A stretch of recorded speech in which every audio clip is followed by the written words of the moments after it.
You've probably heard of the pentatonic scale before, but probably don't know what it is exactly. It's a very common scale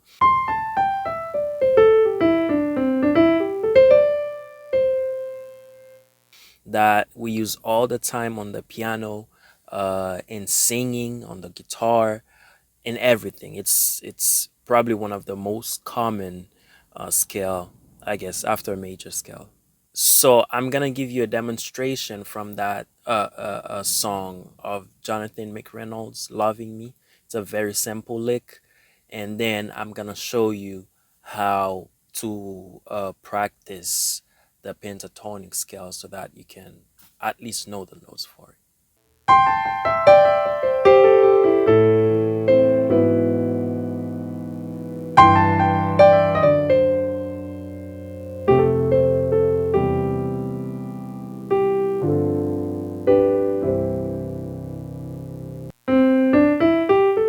So these are the notes of the pentatonic scale.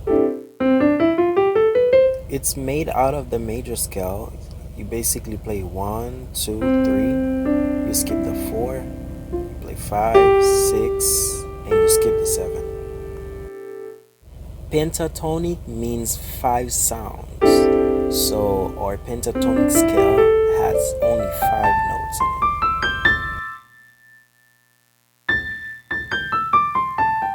Now that's for the major pentatonic. We also have the minor pentatonic, which is based off of the natural minor scale. And as you can see, it's 1, flat 3, 4, 5, flat 7.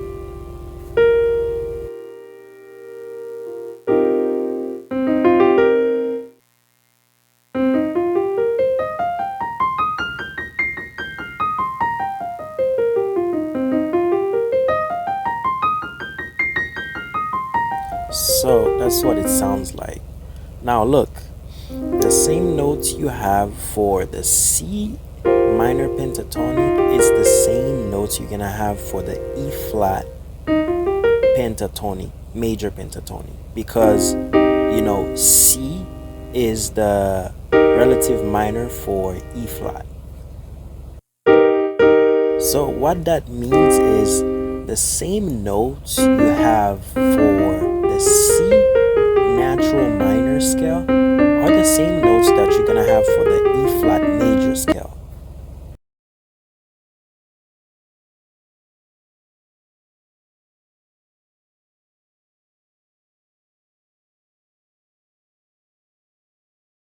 Great. So what does that mean for us in the pentatonic world? That means if I know my minor pentatonic, based off of that, I can learn my majors or vice versa. Now, for the fingering, it's basically gonna be a combination of 1 2 1 2 3 1 2 1 2 3 because I'm only gonna be using three fingers.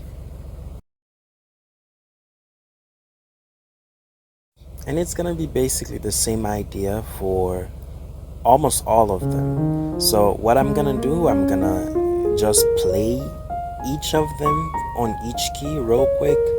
I'm gonna do that fast. So you can slow down the video if you want, and you're just gonna look at which fingers I use and just copy and paste. And I'm sure you're probably gonna be able to figure it out for the left hand because it's the same idea. You're mostly gonna use your first three fingers, the thumb, the index, and the middle finger.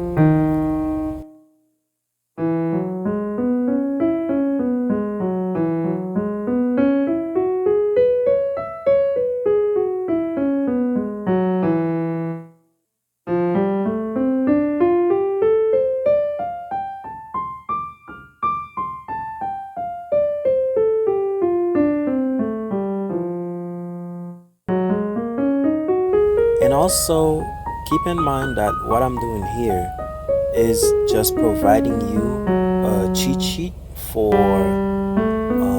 your notes and your fingerings for the right hand as well. You're probably not gonna play it like that, okay? You need to practice with metronome. When you're practicing, you always have to practice with a metronome. That's what's gonna build your rhythm and all of that. So make sure you practice it with a metronome. Don't. Okay.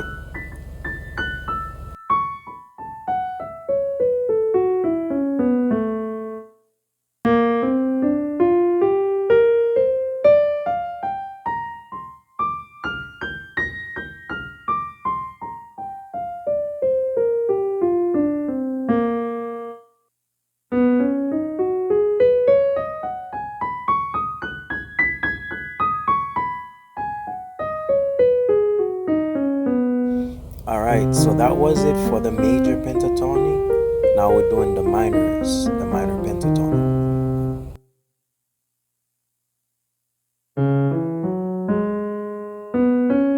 And also keep in mind, before you even think of working on your pentatonic, you have to exhaust your majors in your minors, right? You have to make sure you at least know those, right? Because those are the basics. You can't be even thinking about working on pentatonic and you don't even know your major scales and your minor scales. Now, as you can see, my pentatonics are kind of shaky, right? They're not perfect, especially for the timing. So now, when you're practicing it, take it slow, one step at a time. If you're starting with the majors, make sure you get the majors perfect first before you move on to the minors, right? Make sure you can play each of them without making any mistake at all with your metronome several times in a row before you even move on to the next key. And then once you get all your majors perfect, then you can move on to the minors. All right, thank you so much for taking your time and watching this whole video with me. Please take your time and practice it. Don't just watch the video. Practice it. Make sure you get it with both the right and the left hand. I only played it with the right hand, but hopefully you can figure it out with the left hand because I didn't want to make the video too long, of course. So practice it with both hands, right hand, left hand, and then both hands, and then start improvising. And again, don't forget to share with someone and then like the video. Thank you.